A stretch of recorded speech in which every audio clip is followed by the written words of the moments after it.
Hello, Drakenquellant here, and today we're going to be looking at the FTC and YouTube and see if what they have to say is at all helpful in determining whether or not your video is in compliance with COPPA, the Children's Online Privacy Protection Act.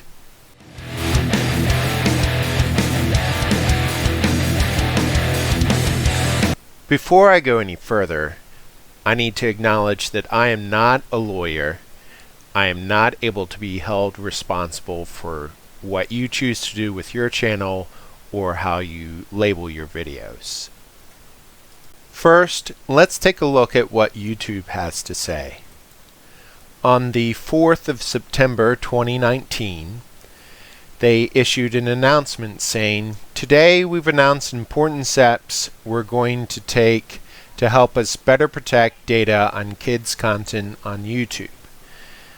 This was a result of being sued by the Federal Trade Commission and the state of New York over data collection of minors, specifically children under the age of 13. So they issued this statement.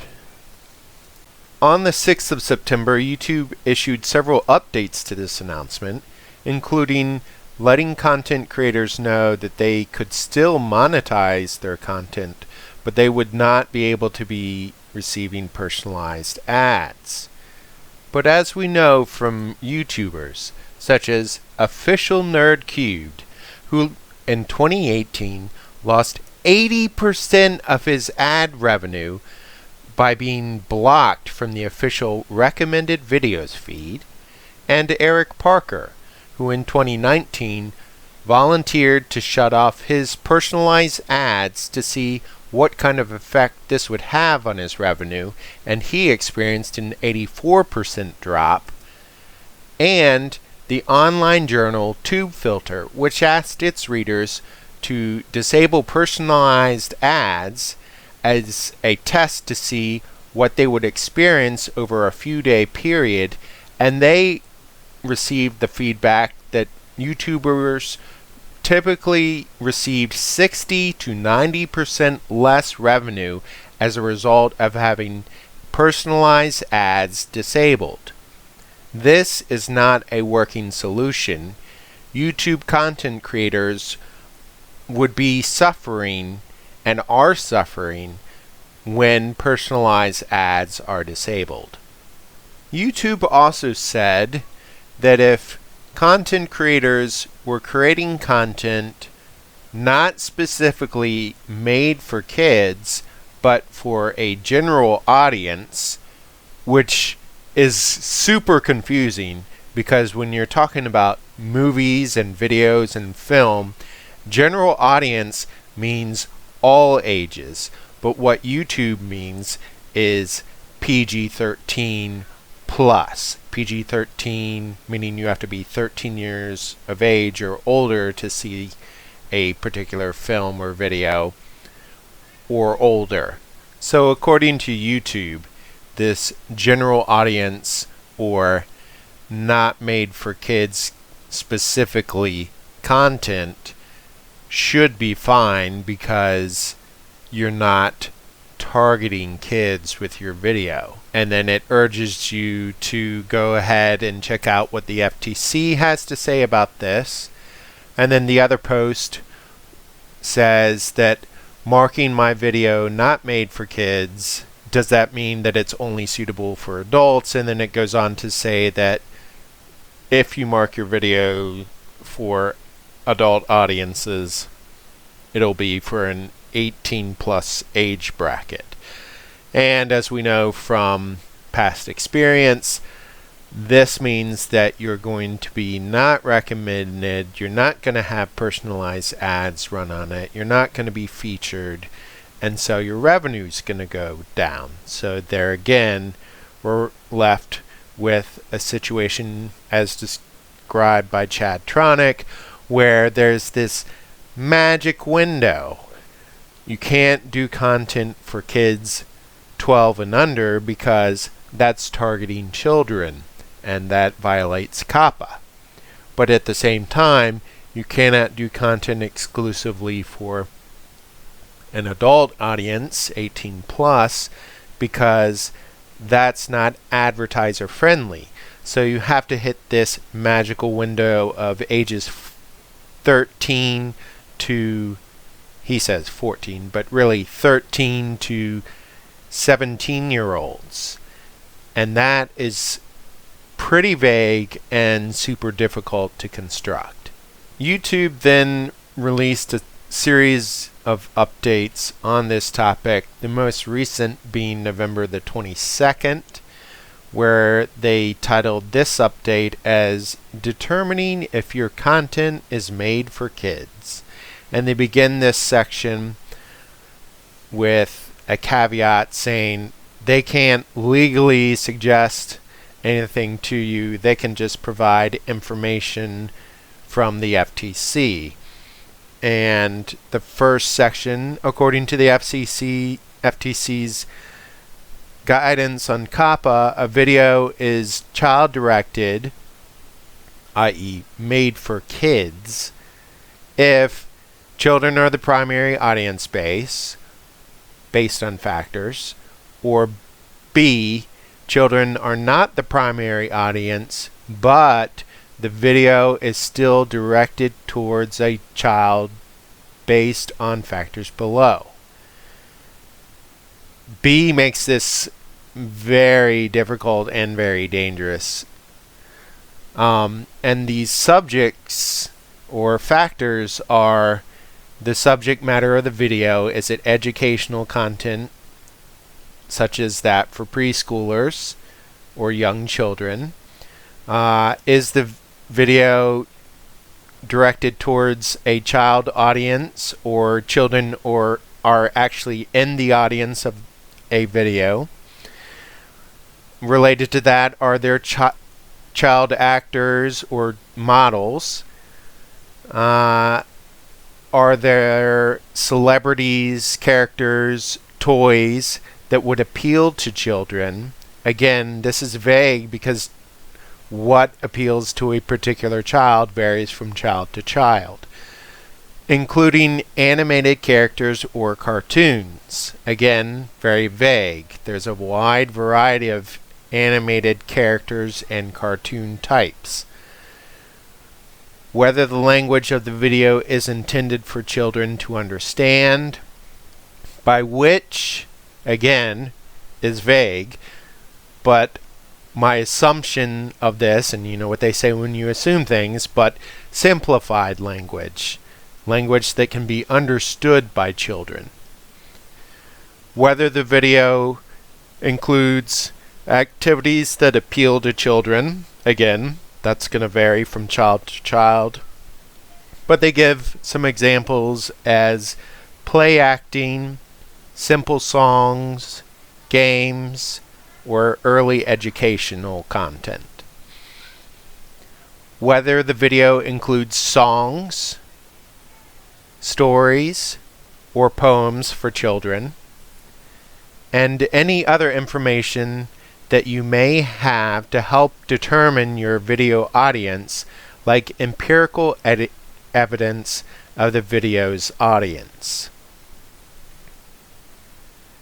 And then after that, they go on to discuss what an age of a kid is, and in the United States, that's below the age of 13.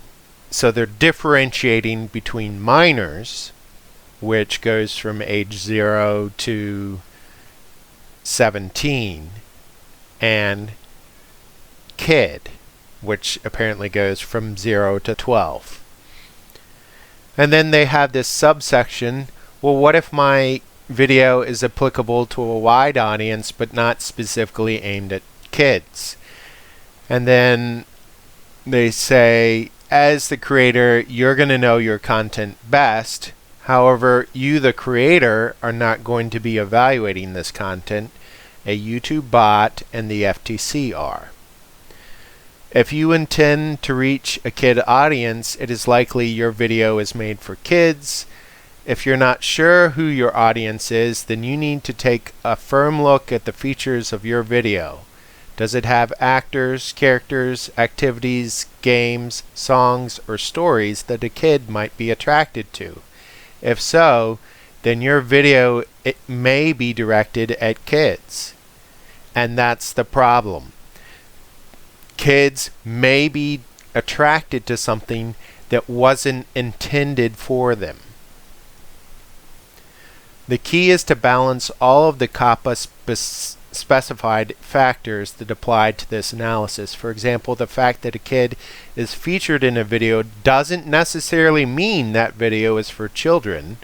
You have to look at the other attributes of the video, like the intended audience, where the video uses language that is intended for kids to understand, and the subject matter of the video. Is it a medical video or a play video, for example? For further information on whether this content is kid-directed, you have to go and look at the FTC guidance or consult a lawyer if you're not sure whether your content should be designated as made for kids. So here, YouTube is officially washing their hands of telling you, yes, your content is for a 13 plus audience, your content is for a kid specific audience, your content is for a general audience. They're not going to help you with any of this. They're washing their hands and saying, contact the FTC or go to their website and look up what they say, or contact a lawyer and get legal advice. So now let's look at what the FTC itself has to say. The FTC has a page titled, How Channel Owners Can Determine If Their Content is Directed to Children. And it goes on to say, under COPPA, there is no one-size-fits-all answer. This is a problem. That means every single scenario, every single video is judged individually and not against a set of hard, fast standards. Going back to the text, under COPPA, there is no one-size-fits-all answer about what makes a site directed to children, but we can offer some guidance. To be clear, your content isn't considered directed to children just because you have some children in it. However, if your intended audience is to kids under the age of 13, you're covered by COPPA and have to honor the rule requirements. The rule sets out additional factors the FTC will consider in determining whether your content is child-directed. The subject matter, the visuals, the use of animated characters or child-oriented activities and incentives, the kind of music or other audio content, the age of models, the presence of child celebrities or celebrities who appeal to children, the language or other characteristics of the site, whether advertising that promotes or appears on the site is directed to children, and competent and reliable empirical evidence about the age of the audience. The determination of whether content is child-directed will be clearer in some texts than it is in others. Again, major red flags. But we can share some general rules of thumb. Wait, rule of thumb? In the early 1900s, it was legal for men to beat their wives, as long as they used a stick no wider than their thumb. First, unless you're affirmatively targeting kids, there are many subject categories where you don't have to worry about COPPA. For example, if your videos are about traditionally adult activities like employment, finances, politics, home ownership, home improvement, or travel, you're probably not covered under COPPA unless your content is geared to kids. The same can be true for videos aimed at high schoolers or college students. On the other hand, if your content includes traditional children's pastimes or activities, it may be child-directed. For example, the FTC has recently determined that an online dress-up game was child-directed. Second, just because your video has bright colors or animated characters does not mean that you're automatically covered by COPPA. While many animated shows are directed to kids, the FTC recognizes that there can be animated programming that appeals to everyone. Notice here that the FTC does not recognize that there is animated content directed to adults. It either has to appeal to everyone or it's specifically directed at children. Third, the complaint in the YouTube case offers some examples of channels the FTC considered to be directed to children. For example, many content creators explicitly stated in their About section of their YouTube channel that their intended audience was children under 13. This to me seems pretty odd. I've never come across any YouTuber who said, I'm looking for children under 13 to watch my videos, especially because you have to be 13 or older to be on YouTube. But I personally haven't seen it, but the FTC says somewhere out there are many content creators with the intended audience explicitly stated in their About section. So I'm not buying it, but okay. Other channels made similar statements in communications with YouTube. In addition, many other channels featured popular animated children's programs or showed children playing with toys or participated in other child-oriented activities. Some of the channel owners also enabled settings that made their content appear when users searched for the names of popular toy items or animated characters. Now that I believe because there are a lot of people that are adult collectors or teenage collectors of popular toys and animated characters.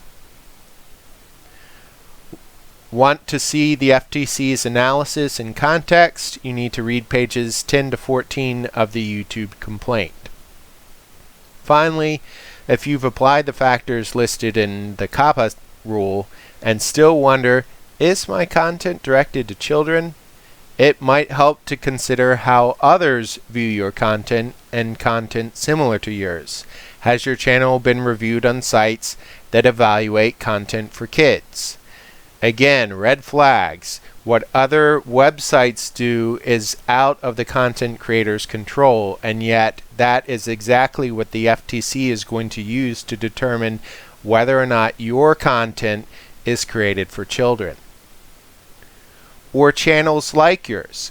So maybe you haven't been reviewed, but some other content creator that also does something similar to you has been reviewed by someone who evaluates content for kids. Now suddenly you're responsible for appealing to children, directing content to children.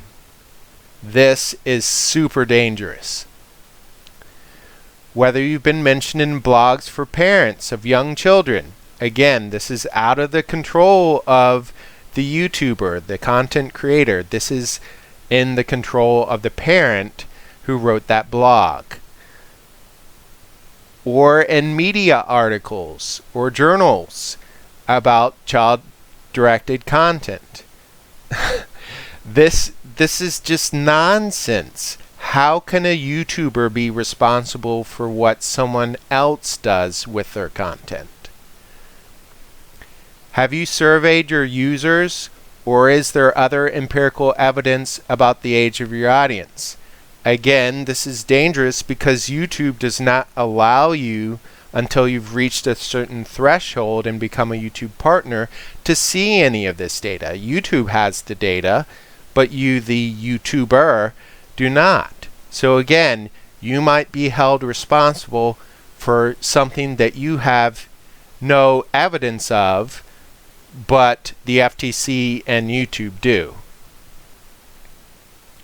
So what are the possible penalties for violating COPPA? The rule allows for civil penalties of up to $42,530 per violation. That means per video. But the FTC considers a number of factors in determining the appropriate amount, including a company's financial condition and the impact a penalty could have on its ability to stay in business. While Google and YouTube paid $170 million in another COPPA case this year, the operator paid a civil penalty of only $35,000.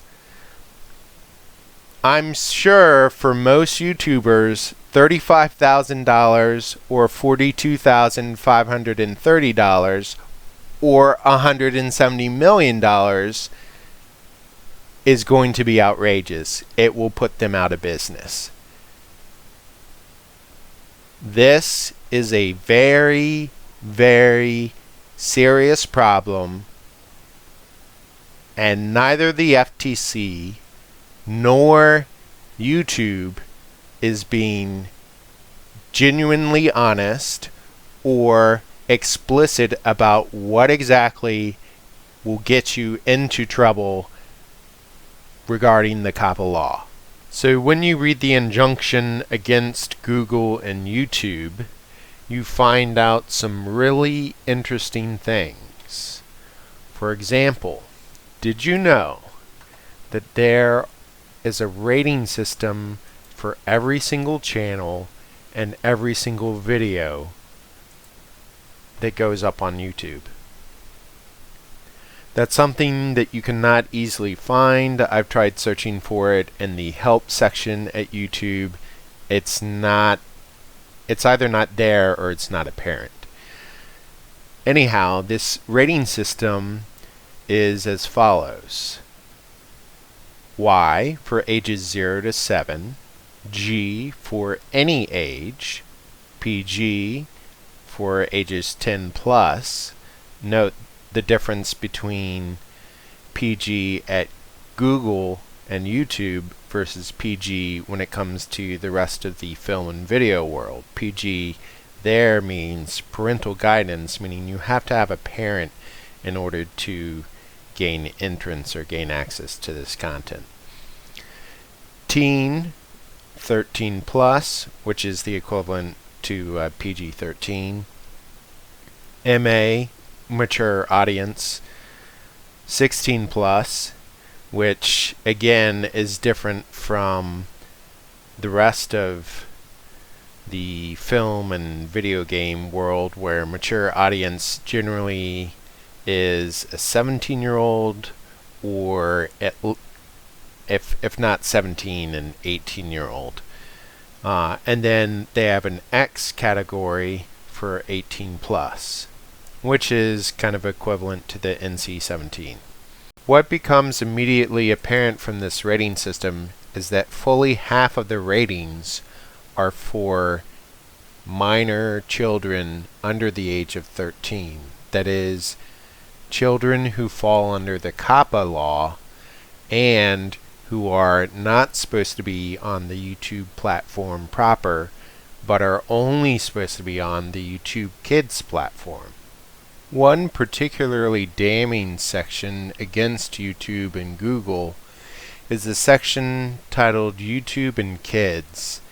In this section, the FTC and the state of New York outline that Google bragged about its ability to garner information from children under the age of 13 and then present this information to big corporations such as My Little Pony, Hasbro, Play-Doh, Mattel, and other big brand companies. Here are some of the quotes. YouTube is today's leader in reaching children ages 6 to 11 against top TV channels. YouTube was unanimously voted as the favorite website for kids ages 2 to 12. 93% of tweens visit YouTube to watch videos. YouTube has become the new Saturday morning cartoons.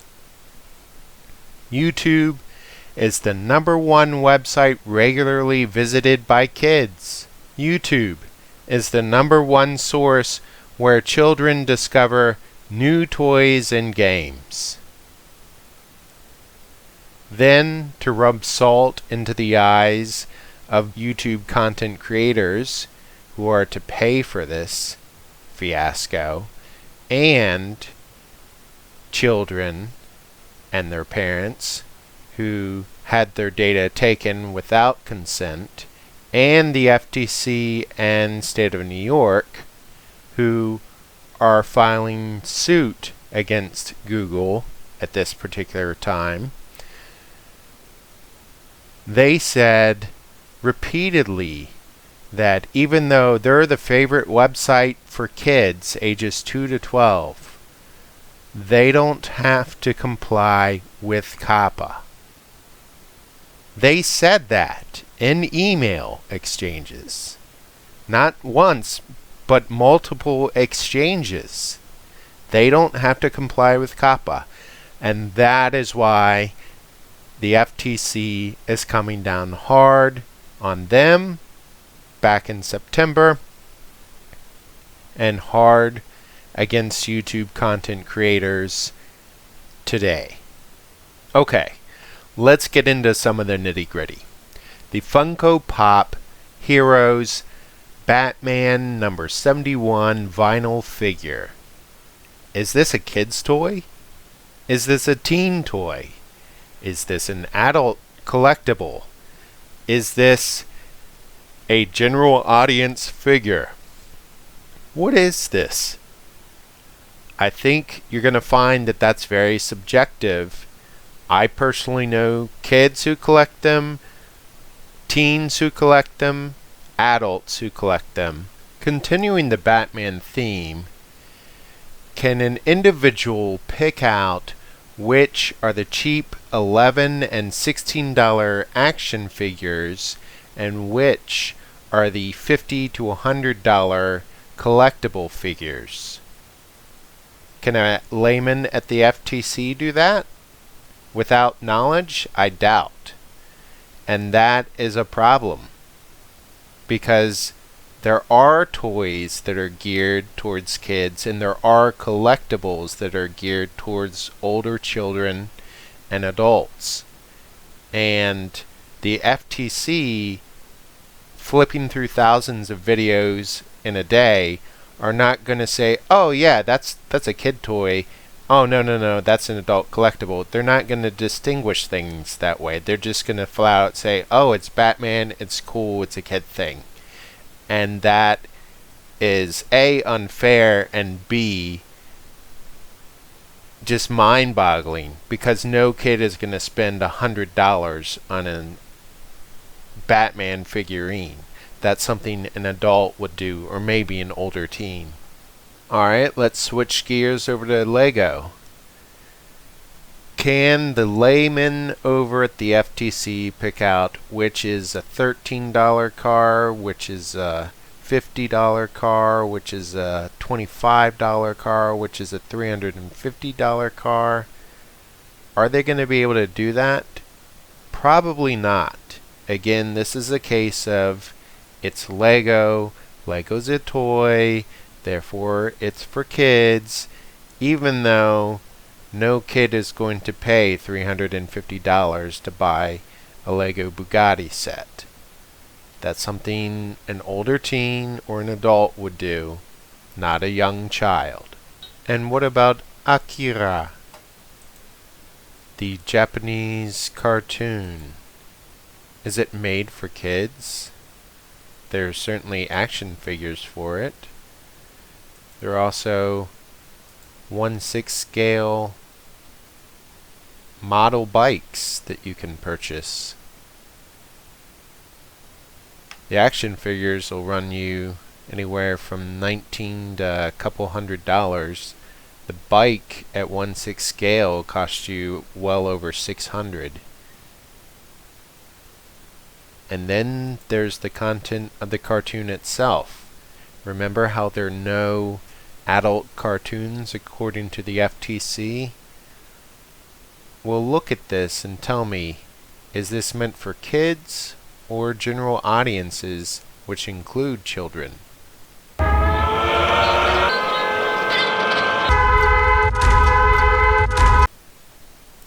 How about Wolverine? This is a $30 Marvel Legends Wolverine action figure. And this is a $570 Sideshow Marvel Wolverine collectible. Will someone who is paid to find errors and compliance issues at the FTC be willing to take the time to differentiate between these two, or between any other Wolverine figurine or model or collectible? Will they be able to determine that this one is for a kid and that one is for an adult? No, they're probably just going to lump all the Wolverine figures into one category. It'll either be for an adult or for a kid. And what about Child's Play? It has that iconic doll and some catchy, upbeat, childlike music at the beginning of the trailer. Is this for kids? Well, there is a plush doll Chucky. There's also that ubiquitous Funko Pop Chucky. And then there's the $650 Sideshow collectible. Is this for kids? For teens? For adults? Bottom line, there are a wide variety of videos and channels on YouTube. There is content that is kid-friendly, there is content that is family-friendly, there is content that is good for teenagers to watch, there's content that is good for adults to watch, and the issue with COPPA is that YouTube and Google have been collecting the personal data of children without the consent of their parents. That's nothing that a YouTuber can control. A content creator has no access to this data and cannot collect this data. It is solely the job of YouTube and Google to control whether or not data is collected, how it is accessed, how it is stored, and to whom it is transmitted. And thus far, they appear to have been doing a horrible job with that. Second, the FTC has stated that it will now be holding YouTube content creators responsible as if they had access to this data and as if they had control over who watched their content and what they did with the content that they consumed. These are positions that are nonsensical, intolerable, unethical, but this is the reality facing YouTube content creators today. We need to band together and fight against this injustice. I urge you, if you haven't already done so, to go and sign the petition in the link below,